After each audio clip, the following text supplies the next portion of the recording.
My name is Abigail Bennett, and at 32, I thought I had finally escaped my family's shadow. The penthouse overlooking Boston Harbor was my sanctuary, purchased with years of sweat and sacrifice. Then my sister Rebecca returned from Europe, and suddenly my parents expected me to hand over my home to her. When I refused, my father's hand struck my face with a force that echoed my entire childhood.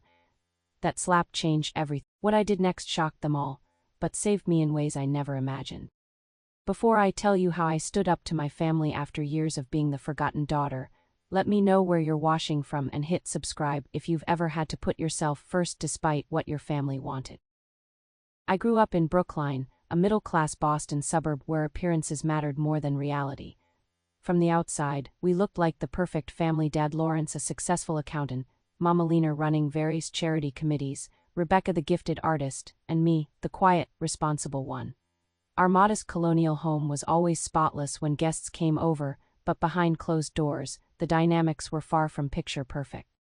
While my parents dedicated themselves to nurturing Rebecca's artistic talents, my academic achievements collected dust. I still remember bringing home straight A's in my senior year, only to have my report card barely acknowledged because Rebecca had just been accepted into a prestigious summer art program in New York. That night, we went out to celebrate her acceptance, not my grades. "Academics come easily to you, Abigail," my mother would say dismissively. "Rebecca's gifts need nurturing. Art is such a competitive field." By 18, I'd had enough. The day after graduation, I moved out. My parents seemed almost relieved to have one less person to worry about, especially since Rebecca was preparing for her first gallery showing. I found a tiny studio apartment that smelled perpetually of the Chinese restaurant below it and enrolled in business courses at a state college. Those first years were brutal. I worked as a barista from 5 a.m. to 1 p.m., attended classes until 6 p.m., then waited tables until midnight. Weekends meant double shifts and studying during breaks. While my former classmates posted photos of sorority parties and spring break trips, I was learning how to function on 4 hours of sleep and mastering the art of stretching ramen into 3 meals. During my junior year, something miraculous happened. I was serving a table of businesswomen when one of them, Sarah Winters, noticed me studying real estate materials during my break. "You're interested in real estate?" she asked, eyeing my highlighted textbook. "Yes, ma'am, it's my major," I replied, expecting the usual polite nod. Instead, she handed me her card. "I run Winters Realty. We need an intern who understands that success means sacrifice. Call me on Monday." That chance encounter changed everything. Sarah became the mentor I never had. She was tough, demanding excellence, punctuality, and professionalism, but she noticed my efforts. Under her guidance, I learned how to network, negotiate, and navigate Boston's competitive real estate market.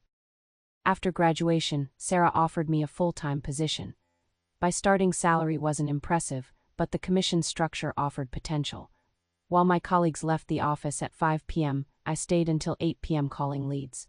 While they relaxed on weekends, I hosted open houses. While they took vacations, I attended every possible networking event. My first year, I made decent money. By second year, I doubled it. By year 5, I was the company's top-selling agent. My specialty became luxury properties in downtown Boston, the kinds of homes I could only dream of as a child.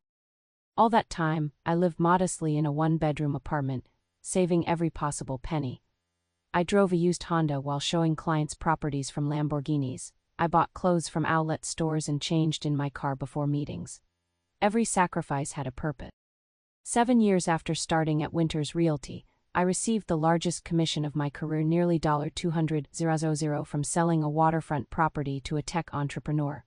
Combined with my savings, it was enough for a substantial down payment on something special. When the penthouse at Harbor Towers came on the market, I knew it was meant to be mine. The 500-square-foot space with floor-to-ceiling windows overlooking Boston Harbor was everything I'd worked for. The price tag was breathtaking, but I'd run the numbers hundreds of times. With my income and savings, I could afford it. Signing those mortgage papers was the proudest moment of my life. No one had handed me anything. Every square inch of that penthouse represented countless early mornings, missed social events, and years of putting work ahead of everything else. The first night in my new home, I sat on the bare floor of my living room, watching the harbor lights shimmer on the water, and I wept. not from sadness, but from a bone-deep satisfaction that can only come from achieving something everyone else thought impossible.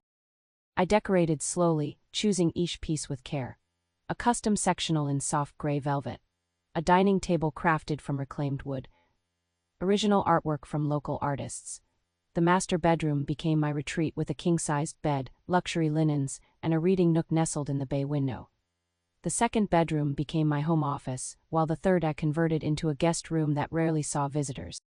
My neighbors, executives, doctors, and a few professional athletes quickly became friends. We held impromptu dinner parties, holiday celebrations, and summer gatherings on the building's rooftop deck. For the first time in my life, I felt part of a community that valued me. During those 3 years in the penthouse, I reached out to my family occasionally. Christmas cards, birthday calls, an invitation to my housewarming that they declined because Rebecca had an exhibition the same weekend. Their indifference hurt less than it once had. I had built my own life, my own success, my own happiness. Then, last spring, everything changed when Rebecca announced she was moving back from Europe. The text arrived on a Tuesday morning while I was preparing for a client meeting. Guess who's coming home? Rebecca's finally returning from Europe. Family dinner this Sunday at 6. Don't be late. My sister had spent the last 5 years bouncing between Paris, Berlin, and Amsterdam, supposedly building her artistic career while living off our parents' generosity and a series of boyfriends with conveniently spacious apartments. From what I gathered through occasional social media updates and brief holiday video calls, her career consisted mostly of attending gallery openings and posting artistic selfies in exotic locations. That Sunday, I arrived at my parents' house exactly on time, a bottle of expensive wine in hand. The moment I stepped through the door, I could feel the energy, that special electricity that always accompanied Rebecca's presence. My mother barely acknowledged my greeting before launching into excited chatter about Rebecca's European adventures. She lived in the same neighborhood as Picasso once did.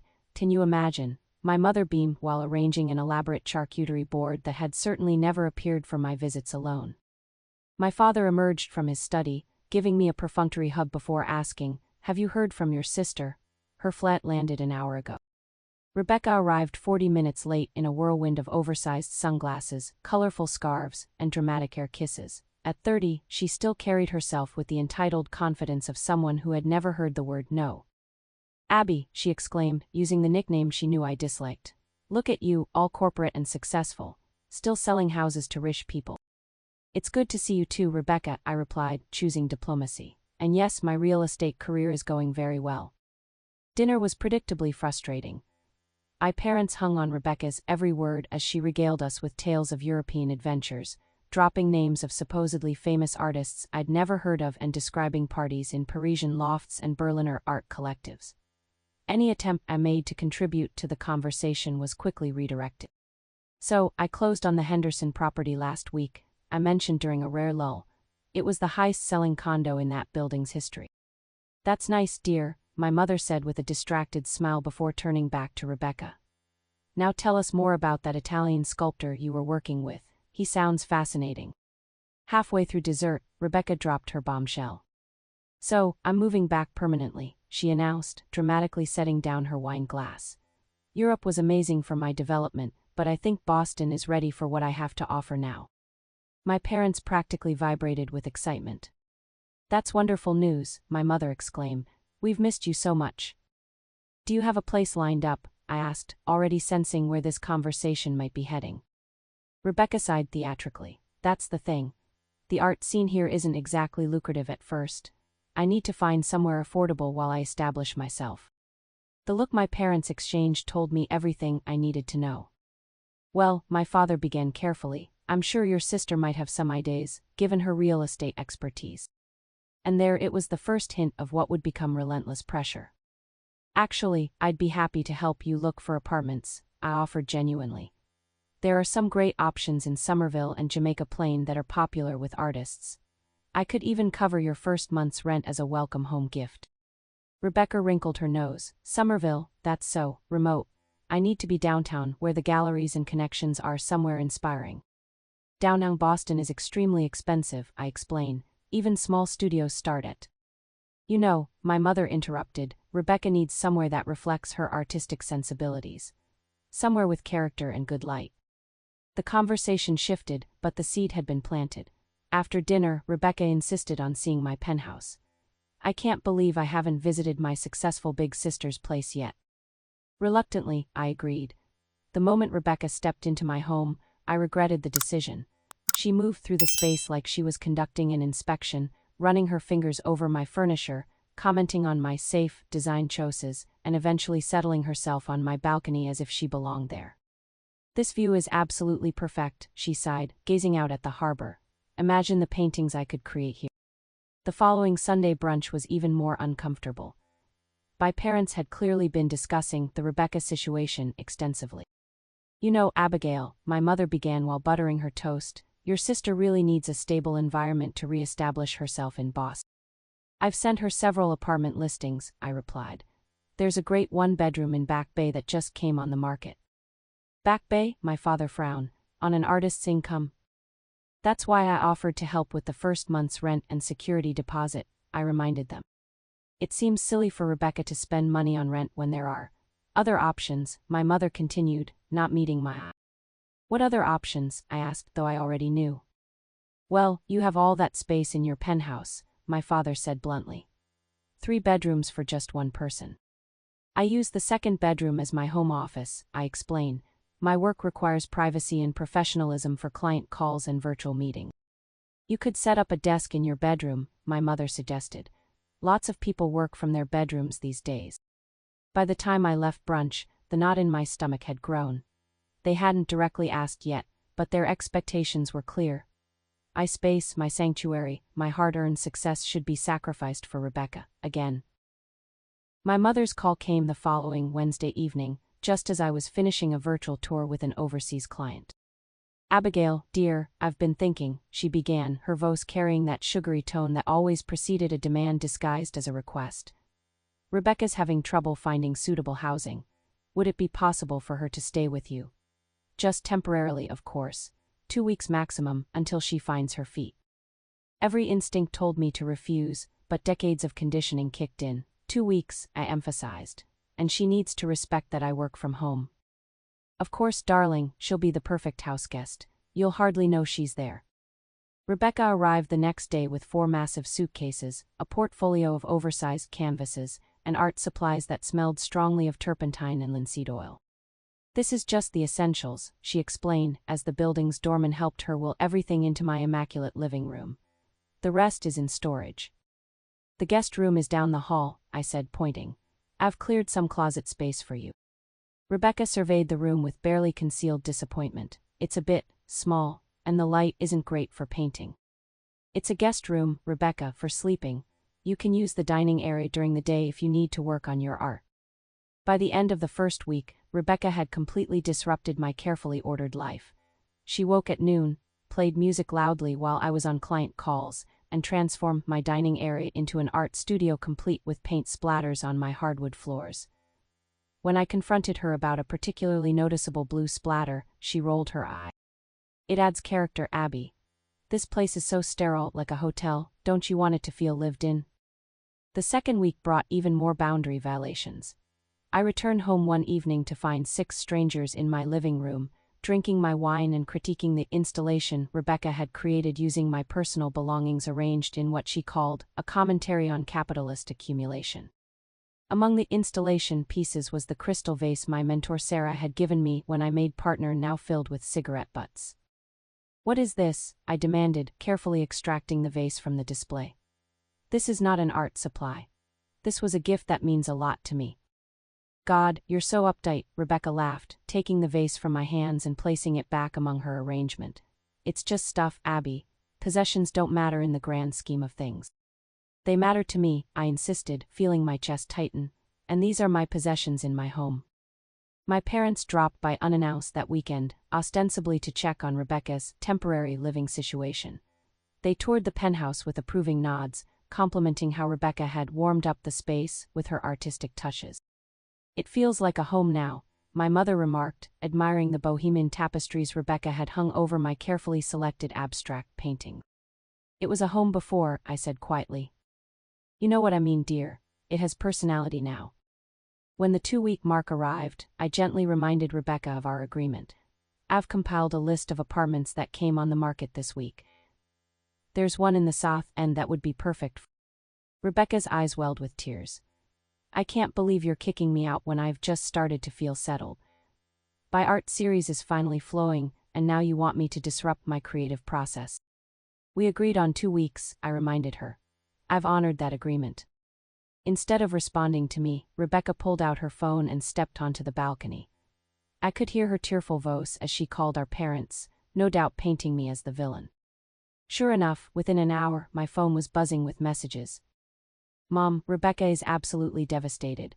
Why are you being so difficult? Dad, family helps family. Abigail, we raised you better than this. Aunt Patricia, your mother told me you're throwing poor Rebecca out on the street, after all your parents have done for you. The guilt trips and manipulation escalated over the next few days. Rebecca remained firmly entrenched in my guest room, now claiming she couldn't possibly leave because a gallery owner was coming to view her work in this space the following week.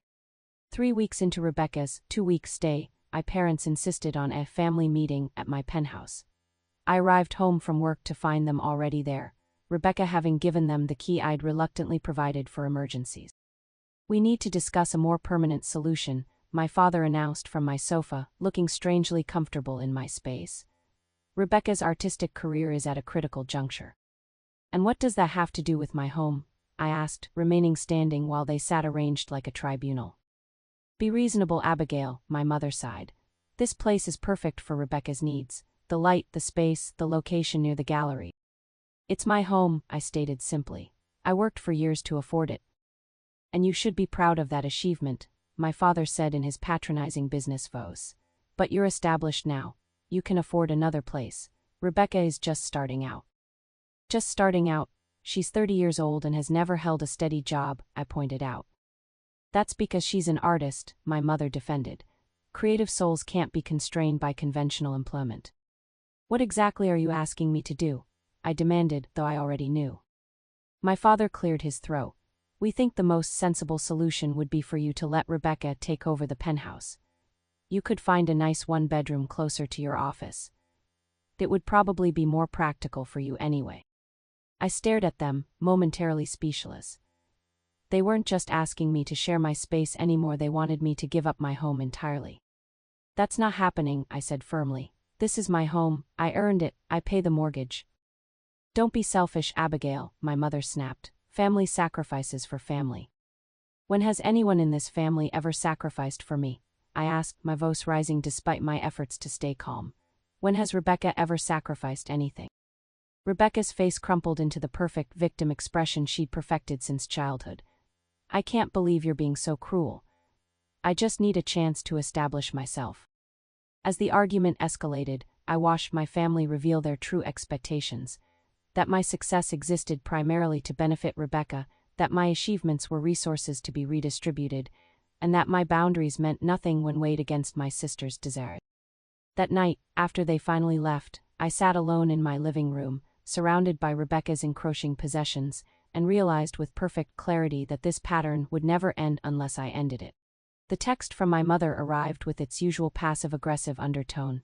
Family dinner at our house tonight, 7 p.m. sharp.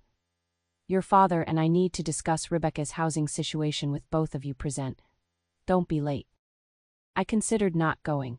Every family dinner lately had devolved into the same exhausting conversation. Rebecca's needs, Rebecca's potential, Rebecca's dreams, all presented alongside increasingly transparent hints that I should sacrifice more to support her. But avoidance had never solved anything, so at 6:55 p.m., I pulled into my parents' driveway. The tension was palpable the moment I stepped through the door. My mother was arranging a table setting that included her best china, the set reserved for important occasions. My father was in his designated armchair, nursing a scotch. Rebecca sat smugly on the couch, leafing through an art magazine. You're here, my mother acknowledged without warmth. We'll eat in 15 minutes. Dinner began with uncomfortable small talk, weather, local news, my father's golf game, but the forced pleasantries couldn't mask the purpose of this gathering. As my mother served dessert, Rebecca's favorite tiramisu, naturally she finally broached the subject. Your father and I have been thinking about Rebecca's situation, she began, setting down her fork with deliberate precision. It's been nearly a month, and we believe it's time for a permanent solution. I took a deep breath. I've helped Rebecca look at several affordable apartments. There's a nice studio in Charlestown that just came available. That's not what we mean, my father interrupted. Rebecca needs stability, not some temporary arrangement. Living in my penthouse was supposed to be temporary, I pointed out. We agreed on 2 weeks. Plans change, Abigail, my mother said dismissively. You need to grow up and recognize when family needs you. I'm grown up, I replied evenly. Grown up enough to have established boundaries and expectations about my own home. My mother's expression hardened. Your sister is finally finding her artistic voice. The penthouse inspires her work in ways you couldn't possibly understand. You have a successful career, you can live anywhere. I've worked for everything I have, I said, struggling to keep my voice steady. Nothing was handed to me. Why should I give up my home when Rebecca has never worked toward anything? That's unfair, Rebecca interjected, right on cue. My art is my work. Just because I don't chase money like you doesn't mean I'm not dedicated. Your dedication has consisted of 5 years in Europe funded by mom and dad, and now you expect me to fund the next phase. When does it end? My father set down his glass with a sharp click. That's enough. You've always been jealous of your sister's talents. Just because you chose a conventional path doesn't mean her artistic gifts are less valuable. I'm not jealous, I said, a lifetime of suppressed frustration finally surfacing. I'm tired of being treated like my achievements only matter when they can benefit Rebecca. I'm tired of being expected to give and give while she only takes. How dare you, my mother gasped, after everything we've done for you. I couldn't help but laugh, a short, bitter sound. What exactly have you done for me? I put myself through college. I built my career without any help. I saved for years to afford my home. We raised you, my father thundered. You raised Rebecca, I corrected. I was just the reliable one who never needed attention because I solved my own problem. My mother's face flushed with anger. You've become so cold, Abigail. So materialistic. Is an apartment really more important than your sister's future? It's not just an apartment, I said, my voice breaking slightly. It's my home, it's my security. It's the reward for every sacrifice I've made. Why can't you understand that? What I understand, my father said, rising from his chair, is that you've clearly forgotten what family means. Your sister needs that penthouse more than you do. No, I said, also standing. I'm not giving up my home, not for Rebecca, not for anyone. The next moments seemed to unfold in slow motion. My father's face contorted with a rage I'd rarely seen directed at me. He stepped forward, closing the distance between us in 2 strides, and before I could react, his hand connected with my cheek in a slap that echoed through the dining room. The shock silenced everyone. My mother's gasp seemed to come from miles away. I raised my hand to my burning cheek, feeling the sting spread across my skin. My father stood frozen, perhaps as surprised by his action as I was. But what cut deepest was Rebecca's expression. Behind her hand, ostensibly covering her shock, I caught the unmistakable twitch of a satisfied smirk. In that moment, something crystallized within me. This wasn't love. This wasn't family. This was dysfunction that had been normalized for so long that I'd accepted it as inevitable. Without a word, I gathered my purse and keys. Abigail, wait, my mother called, finally finding her voice. Your father didn't mean. Don't, I said quietly. Don't make excuses, not anymore. I walked out of their house with my cheeks still burning, got into my car, and drove away. Tears blurred my vision, but I managed to make it home to my home before they fell in earnest. The red mark on my cheek had faded to a dull pink by the time I stood in my bathroom, staring at my reflection. Behind me, I could see Rebecca's belongings scattered across my once pristine countertop, her expensive French moisturizers, makeup brushes, hair products, creating a chaotic collage of her invasion into my space. As I examined my face, memories flooded back, not of physical abuse. My father had never struck me before tonight, but of countless emotional wounds. The time my parents missed my high school graduation because Rebecca had a minor art exhibition the same day. The Christmas they forgot to get me gifts because they were so focused on finding the perfect presents for Rebecca. The college acceptance letters I celebrated alone while they fawned over Rebecca's latest painting. I'd spent my entire life accepting scraps of attention and convincing myself it was enough, that I didn't need what Rebecca seemed to require so desperately. I'd built my success in spite of their neglect, telling myself it made me stronger, more independent. But tonight had shattered that carefully constructed narrative. The slap wasn't just about the penthouse, it was the physical manifestation of a lifetime of being valued less, of being expected to sacrifice while Rebecca was entitled to take. My phone buzzed with a text from my best friend Michelle. Meeting ran late. Just saw your messages, are you okay? Do you need me to come over? 20 minutes later, Michelle arrived with a bottle of wine and fierce protectiveness in her eyes. One look at my face told her everything. What happened? She demanded, setting down the wine and taking my hands in hers. The story poured out of me: Rebecca's invasion, my parents' escalating demands, and finally, the slap that had broken something fundamental in my relationship with my family. Michelle listened without interruption, her expression growing increasingly troubled. When I finished, she shook her head in disbelief. Abby, this isn't normal, she said firmly. What they're asking isn't reasonable. What your father did isn't acceptable. I know that, I said, wiping away tears. Intellectually, I know that. But there's this voice in my head that still says I'm being selfish, that family should come first. Family should be reciprocal, Michelle countered, opening the wine. When was the last time Rebecca or your parents put you first? When did they sacrifice anything for your happiness? I couldn't answer because there was no answer. Michelle saw my family dynamics with an outsider's clarity, the toxic patterns I'd normalized over decades. You know what the worst part is? I said, accepting the glass she offered. I keep thinking about all the times I've defended them to you, all the excuses I've made. That's how these relationships work, Michelle said gently. They condition you to accept the unacceptable. We stayed up late, talking through years of memories that I now saw in a different light. Michelle didn't just validate my feelings, she helped me see how my family had manipulated me by exploiting my sense of responsibility and desire for their approval. The next morning, after Michelle left, I called in sick to work for the first time in years.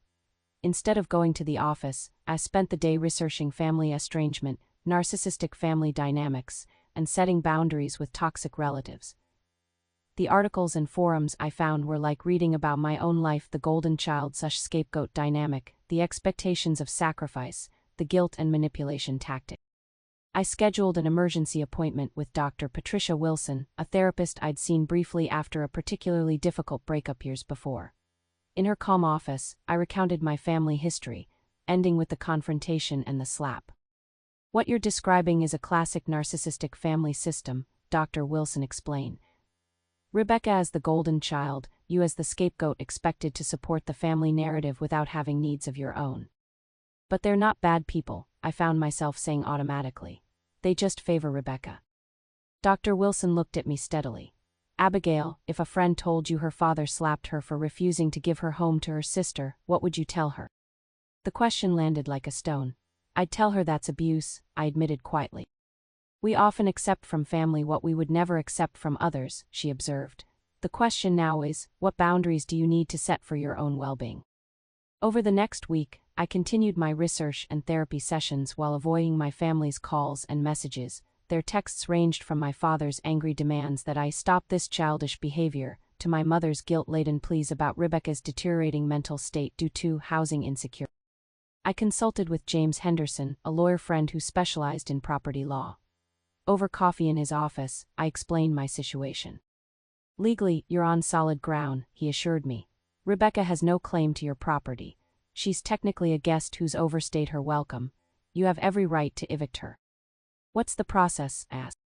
Since she's been there less than 30 days, and there's no formal lease, you can give her written notice to vacate. I'd recommend 30 days as a courtesy, though legally you could demand she leave immediately. And if she refuses? Then we file for a formal eviction, but let's hope it doesn't come to that. James helped me draft a formal eviction notice, the legal language cold and clear on the page. It felt extreme, but as Dr. Wilson had helped me understand, extreme situations sometimes required extreme responses. I also began building a support network beyond Michelle. I confided in Sarah, my mentor, who responded with characteristic directness. I always wondered about your family, she admitted. You never talked about them, even when you achieved things that deserved celebration. Now I understand why. I reached out to friends I'd neglected while focusing on my career, reconnecting with the honesty about my family situation that I'd never allowed myself before. Their supportive responses strengthened my resolve. By the end of the week, I had a concrete plan. I would confront my family one final time, establish clear boundaries, and enforce them without compromise. I was done being the forgotten daughter who existed only to support Rebecca's dreams at the expense of my own. The night before the confrontation, I stood on my balcony looking out at the harbor lights. For the first time since Rebecca's arrival, I felt a sense of calm determination. Whatever happened tomorrow, I would no longer participate in the dysfunction that had shaped so much of my life. I was reclaiming not just my home, but myself. I scheduled the family meeting for Saturday afternoon in my penthouse. The formal invitation I sent specified the time, location, and purpose, a discussion regarding permanent living arrangements and family boundaries. I also invited Michelle to be present as both support and witness. My family arrived precisely on time, their expressions ranging from my father's barely contained anger to my mother's wounded martyrdom to Rebecca's calculated vulnerability. They faltered slightly, seeing Michelle sitting calmly at my dining table, a silent statement that this meeting would be different. "Thank you for coming," I began, my voice steadier than I'd expected. "I've given our situation a lot of thought, and I've reached some decisions that I need to share with you." "If this is about the other night," my father interrupted, "I shouldn't have lost my temper, but you were being unreasonable."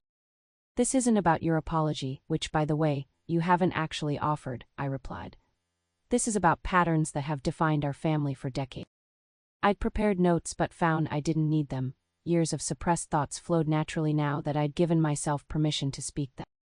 "I've spent my entire life being treated as less important than Rebecca," I continued. "My achievements have been ignored unless they could somehow benefit her.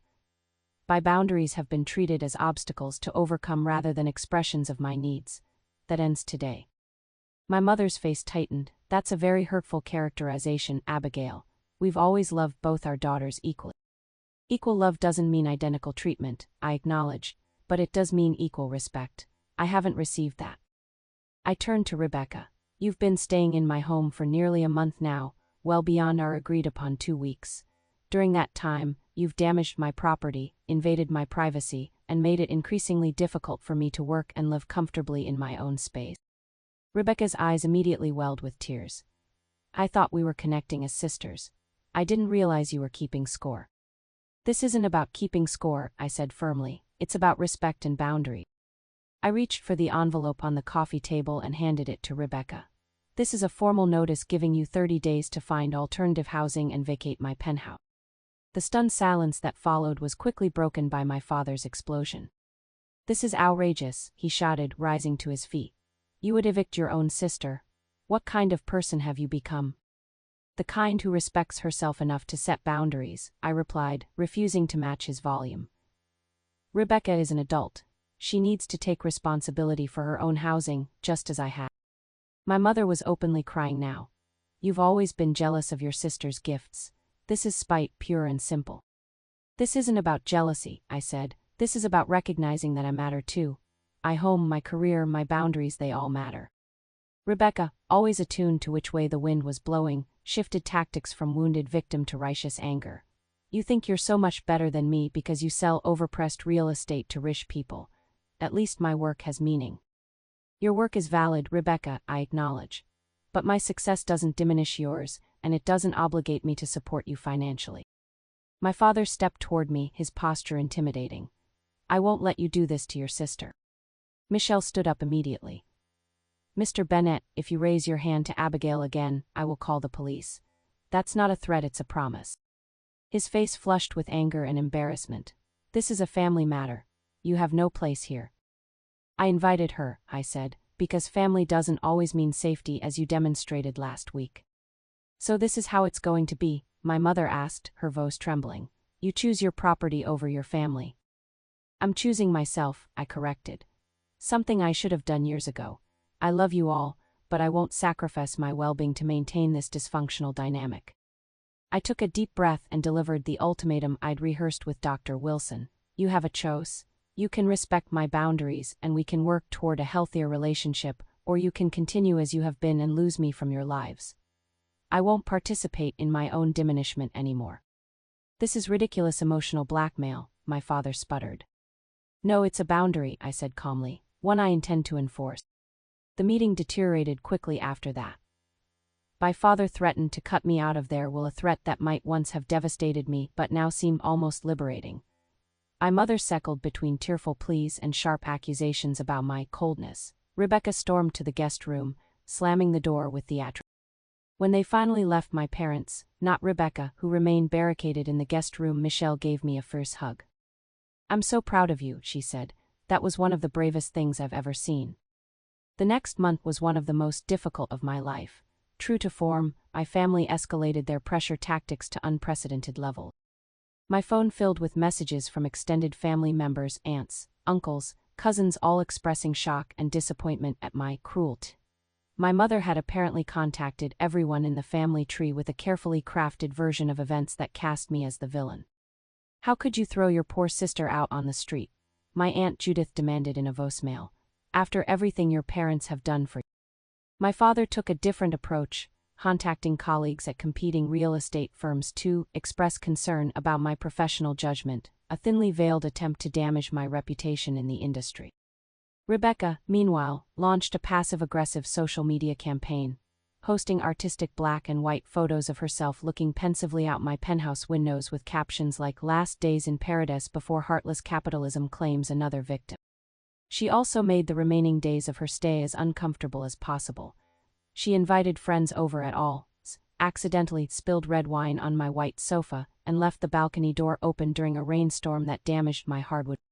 Through it all, I maintained my boundaries with a calm determination that surprised even me. I didn't engage with the social media drama or respond to the family messages beyond a simple, "I've made my position clear. I'm open to discussion when you're ready to respect my boundary." At work, I spoke frankly with Sarah about my father's interference. She responded by assigning me to our most prestigious listings, a public vote of confidence that neutralized his attempts to undermine me professionally. On the 30th day, I returned home to find Rebecca's belongings gone, along with my grandmother's antique silver serving set, several pieces of artwork, and a pair of expensive crystal lamps. The guest room walls had been painted a garish purple. My artistic expression read the note she left, and someone, presumably Rebecca, had scratched "selfish" into my bedroom door. I documented the damage and theft for legal purposes but chose not to pursue it. The freedom of having my space back was worth more than the missing items or the cost of. That night, alone in my reclaimed penthouse, I felt a complex mixture of grief, relief, and something I gradually recognized as pride. Standing up for myself had cost me, perhaps temporarily, perhaps permanently, my relationship with my family. But for the first time in my life, I had honored my own worth without apology.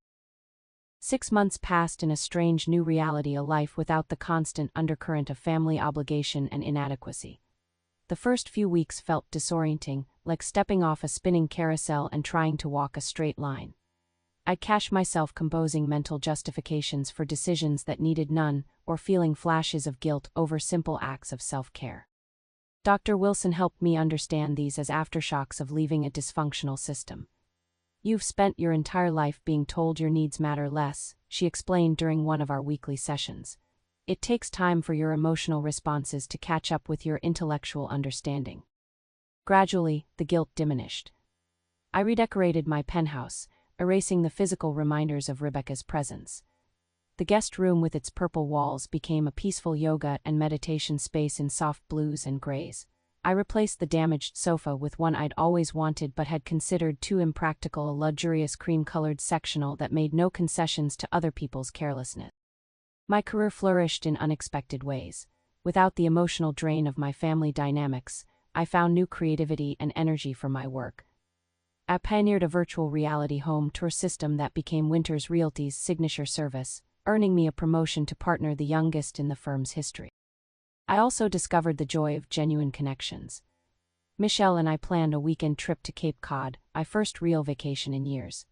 I joined a book club, tried rock climbing, and volunteered at a women's shelter, slowly building a life rich with experiences I'd previously denied myself because they didn't advance my career or serve my family.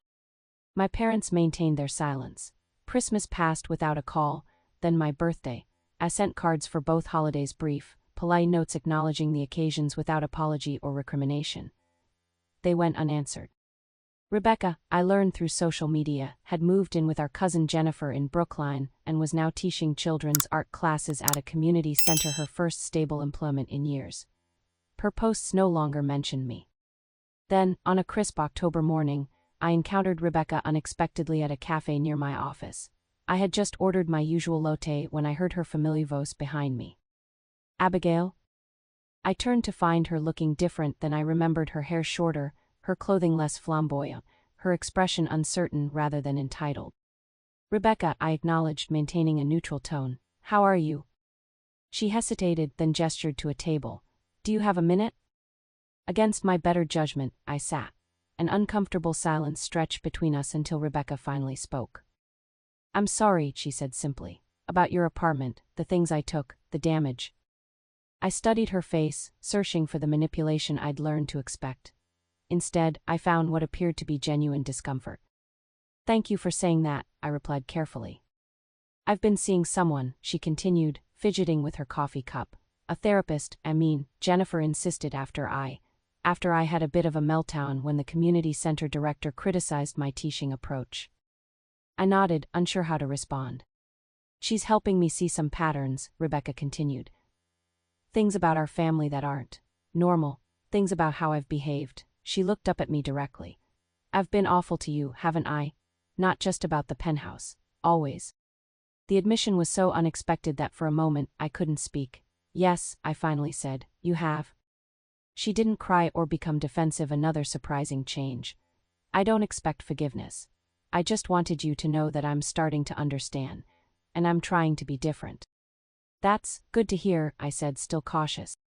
Mom and Dad aren't doing well with all this, she added after a moment. They can't understand why you won't just make peace with the family. Making peace can't be one-sided, I pointed out.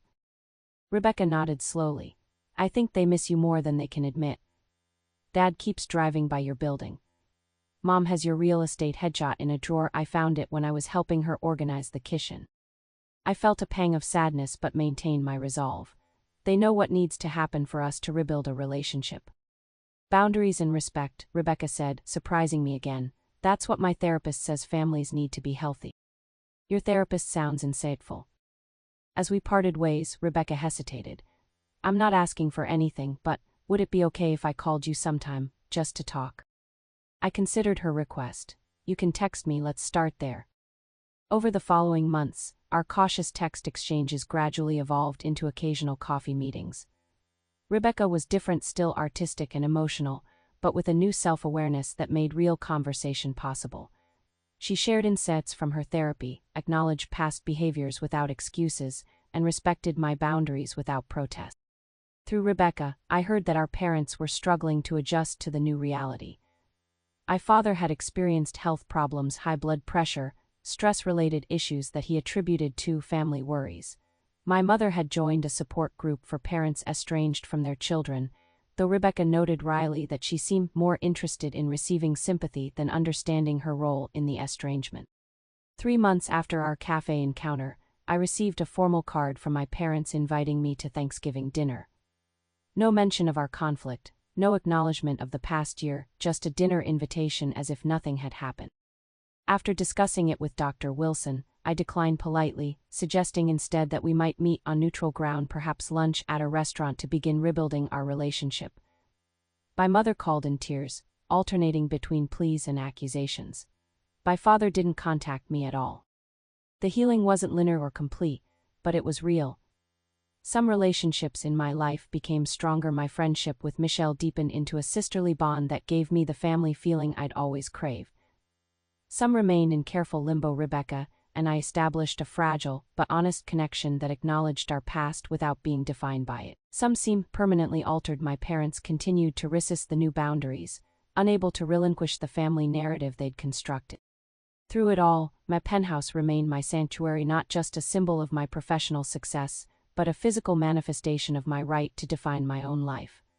I hosted dinner parties for friends, created a rooftop garden that became my summer oasis, and finally hung the artwork I'd always loved but had hesitated to display because it didn't match conventional taste. 6 months after establishing my boundaries, I found myself inspired to help others in similar situations. I started a support group for adults navigating family estrangement, offering the community and understanding I wished I'd had during my darkest moments. The group grew quickly, each story echoing elements of my own experience while remaining uniquely painful and powerful. One evening, as I stood on my balcony watching the sunset cast golden light across Boston Harbor, I reflected on the journey of the past year. The pain hadn't disappeared entirely, perhaps it never would, but it had transformed into something approaching wisdom. I had learned that sometimes love means setting boundaries, that family can be chosen as well as born, and that my worth wasn't determined by others' ability to recognize. The penthouse around me wasn't just square footage and expensive finishes, it was the physical embodiment of a profound truth I'd finally embraced. I deserved to occupy space in the world unapologetically, to define success on my own terms, and to protect the life I'd built with the same fierce determination I'd once reserved for protecting others' feelings. As the last light faded from the sky, I made a silent promise to myself to honor my boundaries, to nurture my growth, and to never again make myself smaller to accommodate someone else's need to feel bigger. Have you ever had to stand up to family pressure to protect something important to you? I'd love to hear your stories in the comments below. Remember that setting boundaries isn't selfish, it's an act of self-respect that ultimately benefits everyone involved. If this story resonated with you, please like, subscribe, and share with someone who might need to hear it. Thank you for listening to my journey, and remember, you deserve to take up space in your own life.